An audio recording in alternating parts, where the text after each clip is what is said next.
I feel the need to ask y'all, are we okay? And like, I know the answer is no. You're not okay. I'm not okay. The world is not okay. And the Labubu is an indicator of that. We're gonna get into it, but maybe you're lucky enough that your feeds have not been flooded with unboxings of seemingly children's toys by adults who are crying because they did or didn't get the Labubu they wanted.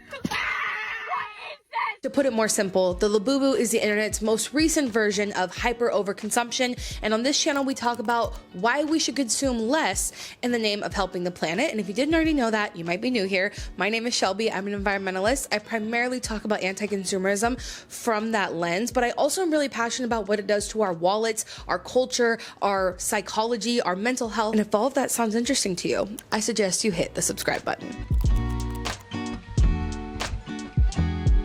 When I first saw Labubu start popping up everywhere, like maybe a month or two ago, I thought it was just like a kid's thing, okay? And honestly, trying to convince kids that overconsumption is bad for any of the reasons I aforementioned is really difficult, nearly impossible. So I kind of wrote it off. Kids are gonna be kids, you know. I am not the person to speak to them. Someone probably can, but it's probably not me. But then a couple things happened that made me realize it is not just kids. Actually, it is primarily not kids. It is full-grown adults. First thing that happened is there's like literally I think maybe one or two, like sustainable businesses left in Austin that sell sustainable brands, reusables, those sort of things. And I was on Instagram and saw this line of their shopping center. I know that shopping center well. I saw them walk from their storefront all the way through this strip mall complex that I have been to and know how massive it is. And I could not believe how long that line was and how many people were there at a sustainable business to get a toy. Adults to buy this toy.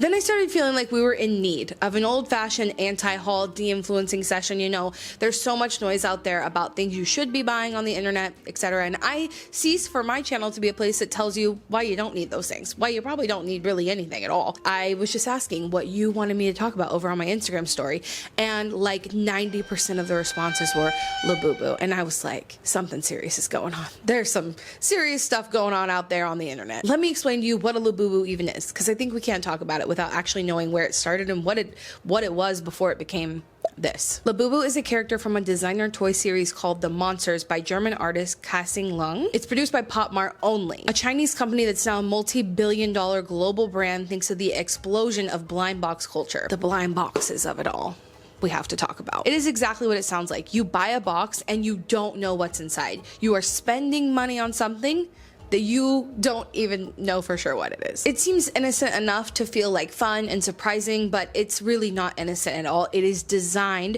to keep you consuming, to keep you coming back over and over again for the thrill of what might be. A single Labubu costs around $13, but Pop Mart includes chase or secret figures that are extremely rare, sometimes one in every 144 boxes. So if you want that specific character, you either gamble your money away or turn it to the resale market where prices can get up to $200 plus. Oh my god!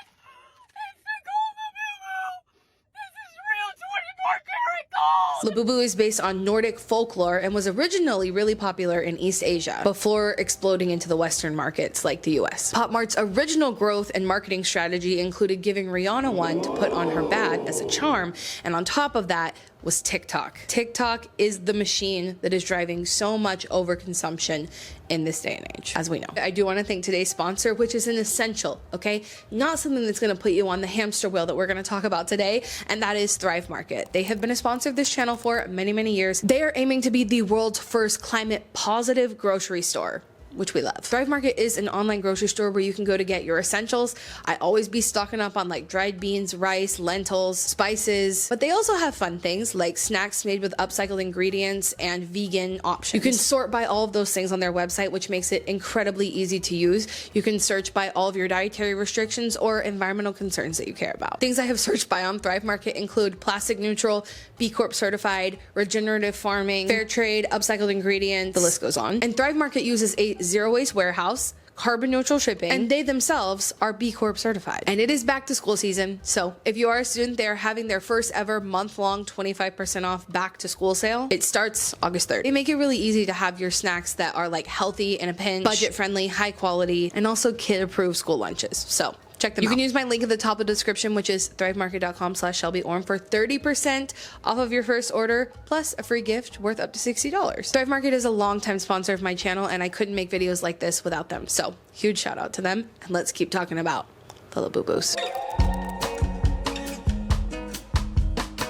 Pop Mart didn't just stumble along this strategy. It is built on purpose. It is manufactured scarcity, borrowed from Japanese gacha machines or things like slot machines. It exploits the reward system in our brains that evolved over like millions of years to be there. That's what results in seeing people say, oh, I just need this one more to complete my set. They feel like they have to keep going because this is not just collecting. This is gambling with glitter and serotonin. Think of it as biology meets branding. The wide eyes, tiny limbs, and baby-like features are meant to make us want to care for them. This is actually a well-studied psychological term called supernormal stimuli. It invokes our nature to want to care for things. It is biological, and the fact that people are manufacturing goods to prey on that part of our brains makes me feel icky. Like, in this situation, I don't want multi-billion-dollar companies to be able to convince me and prey on the things I cannot control in my brain to want to buy things. That is not a trend I want to be participating in. On top of that, their expressions look lost or sad or misunderstood, like tiny emotional support goblins. So people don't just want to own them. It evokes this need to like rescue them. Combine that with the power of TikTok, with the trends of aesthetics happening on TikToks, and they kind of fit perfectly into that Gen Z aesthetic of pastel goth and soft grunge, the cozy but haunted vibes.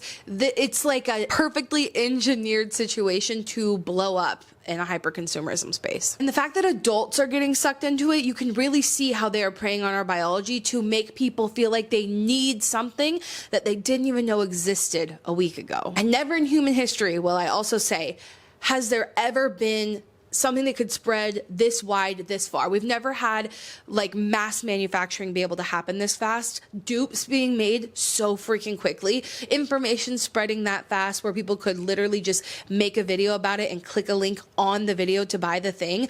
TikTok has supercharged hyper-consumerism, and it was already awful. I have also over time seen so many people become victim of this other psychological thing that happens called the mere exposure effect. And I explain this like when a trend comes out, you're not interested in it. Maybe you don't even like it, like a Labubu, for instance. And then you end up seeing it so much, and you see the hype, and you see the cultural impact and how everyone feels included because they have this weird little doll, and all of a sudden, you need one. All of a sudden, it's not weird and just a trend that you're bypassing. It is something that you feel the need to participate in, and that is something that psychologists study as the mere exposure effect. I started out thinking that these were ridiculous. I did not get the hype. I thought they were so ugly, but the more and more that I saw them, the more I was like, I kind of want one of those. And the way these blind boxes work, it is, like I said, just like gambling. And there's a reason that not everybody at every age can gamble in a casino in a normal sense that has regulations around it that likely, especially in the US, took decades to implement. We cannot implement regulations on things like this nearly fast enough, nor would we really want to, because this type of consumerism is what drives the economy here. But think about what that means. That means there are no regulations around this mechanism that has the exact same impact on our brains as gambling does. But not everyone is able to gamble unless they are an adult, and anybody can get their hands on a Labubu. The kids today have access to more than any kids any generation ever has before. With just the use of a credit card, you can buy anything on TikTok Shop or on Amazon, or you could even go to the mall and buy these in some cases. It's a Labubu. And this is also layered because we are also seeing with every new generation the amounts of anxiety and ADHD and depression that are just increasing generation by generation. Those types of things, like in people's brains, feel very comforted by this type of stimuli, consumerism. I suffer from all of those things. And that's why I have to work really hard not to be sucked in to this type of stuff. It's really difficult for me. And I think that's also why I find it so disgusting that companies, literally just to line their own pockets, prey on those things happening in our brain that are largely out of our control. And you better bet that the marketing leans into that too. You're not just spending, you're healing your inner child. No, you're not. Nothing about buying a Labubu is healing your inner child. And I'm not sorry to say that. I understand why people think that in like a moment, but that's not reality. That's not how we heal our inner child, okay?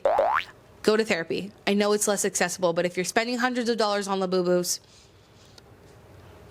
You know what I mean? You're not buying clutter, you're building joy. And it's like, yeah, for the next like 10 minutes, right? Or for the next couple months while Labubus are cool.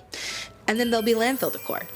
When joy becomes compulsion, that is not retail therapy. That is capitalism putting a pacifier in your mouth. And I, for one, don't want to be a part of that.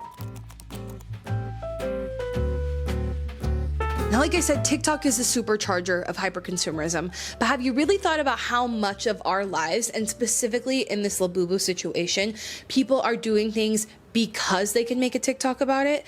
People are buying into the trend because of the views they can get by doing an unboxing, or even because they can link it in their TikTok shop and make money, or just because it's a dopamine hit to be seen by people, to be understood, to feel a part of something for just a moment. All of these things are fleeting. In reality, if you really stop and think about it, would someone be buying dozens of blind boxes if no one was around to watch? If I was sitting in my room right now with no one else, especially no one else who understood the weird online Labubu craze, because does my neighbor know what a Labubu is without knowing about it from TikTok? No, like they literally wouldn't know about it, and they certainly wouldn't be hyper consuming them because there would be no one on the other end of that to scream about it with them. I know the internet can be used for good, okay? Obviously, like I'm talking to you on the internet. I just also think that when it comes to doing something solely for the internet, and we don't examine that, we are headed in a bad trajectory where we are more isolated than ever before, more individualistic than ever before. I have also seen the conversation about Labubus and people who are criticizing the overconsumption of them as, you know, people will always say this online, but it's worry about yourself. Don't worry about what I do. What I do with my money has nothing to do with you. And in reality, that's not the case. Rarely does a choice that we make on this shared planet not impact those around us. And it is due to hyper individualism in the United States that has unfortunately spread across the world, that we think that our actions are just ours and we are allowed to be selfish and it doesn't have anything to do with anyone else. But that's not reality. Even something as small as a Labubu has an environmental impact. Those resources were extracted from someone's home somewhere. People get displaced, water, air, soil gets polluted. It impacts people's ability to live a healthy life. And it starts to feel like you're not even just consuming toys. The algorithm is consuming you and spitting out shopping lists. That cycle on TikTok fuels FOMO. We've all felt FOMO before, but usually in a way that's like my friends are doing something that I can't attend, and not usually like masses of people across the world are buying a toy. I need to buy it too. That type of FOMO is not, it's not healthy to have that type of FOMO. It's not healthy to participate in like the opposite of the FOMO and just like buy the thing to be a part of the community. And it creates an artificial scarcity loop that, amplified with TikTok, is a never-ending cycle to get caught up in. To be brutally honest, I don't understand the Labubu hype. I just don't get it. They're ugly, creepy looking, weird wee creatures. However, I have crippling FOMO. Now, can I tell you about how Labubu is a recession indicator? Another psychological term is called the lipstick effect. And essentially what this means is that in times of economic downturns, which seem to come quite so often in my life as a millennial, but during economic downturns, people will start spending less, especially on higher ticket items, right? Like people are buying fewer cars or like gaming systems. Think about things that are expensive, designer. People start to see that as frivolous and things that they can't justify. Whereas small joys like a lipstick that is still a treat, but it's more affordable, people will turn to that type of consumerism during a recession. And what does a Labubu sound like to you? If it's $13, yeah, sounds like a lipstick, right? Sounds like something you can justify buying to make yourself feel better about our awful current economic situation that we can't downplay the impacts of that on all of the things we've talked about, social media, communities, feeling like we don't have time or the energy to actually go out and meet them in real life. How does that impact being able to feel like Labubus are the luxury that we're able to afford right now, which is sad on a planet that has the amount of wealth that we do. We've seen this cycle before with the Beanie Babies. Yeah, I had an aunt that collected Beanie Babies, thought it was gonna be the next big thing. How many years does it take to become the big thing? The other thing about Beanie Babies and Labubus is if everybody has access to buying them, and they're not even that limited, if you can get your hands on dozens of them within a matter of days, the reason things like that are valuable is usually because they're rare. That's not the case with the Beanie Babies of the 90s or the Labubus of the 2025. Squishmallows had a not quite so insidious, I would say, not so rocket catapult to trendiness, but I think they were like a source of joy and comfort during a really scary time at the beginning of the pandemic. I don't know if you know this, but Starbucks cups sell record numbers during an economic downturn because it's a silly little treat for yourself. And that is how capitalism adapts. It doesn't stop selling, it just changes the form of the ways that they're getting your money. I'm deeply impacted by the psychology, the mental health of situations like this, but as an environmentalist, it really does suck to see the same cycle happen over and over again, where people think this new thing is the next greatest thing that they need to participate in. And so we're buying this stuff that genuinely in 6 months from now will just be either collecting dust in a corner in your house somewhere.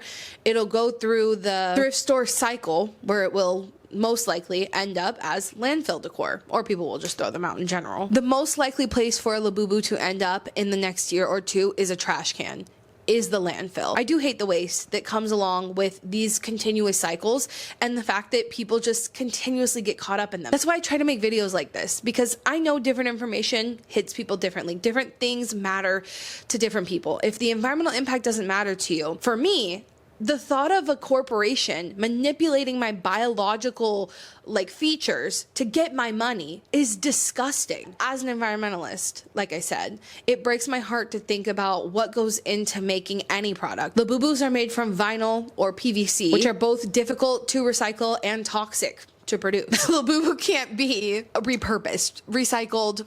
It can't be anything other than thrown away, really. Each of them come individually wrapped in a box and then plastic and foil. Shipping emissions add to the footprint. And the thing I'm most passionate about when we talk about the environmental impact is that those materials came from somewhere. It impacted someone's community along the way. Someone's water, soil, air, those things get polluted in the process of making vinyl and PVC and polyester like fur that goes onto this doll. The sourcing of the polyester fur is from oil. This further contributes to oil drilling, and we know the massive environmental impacts of CO2 in our atmosphere, oil spills. The list goes on and on. Like, you can't just look at a Labubu like me buying one with my money has no impact on anyone else, because that is literally not true. And I just think about a landfill with those ugly little faces sitting on top of them. And like, what was this all for other than to make someone who owns a multi-billion-dollar company another few billion? You know, at the cost of our health, our environment, our mental health, at the cost of everything for us. Like, what did we get out of this? What did we get out of all of this manipulation at the end of the day? So if this is the first time you have kind of processed a lot of this, here are some tips for things that you can do instead of getting caught up in these toxic cycles. You can admire cute things without buying them.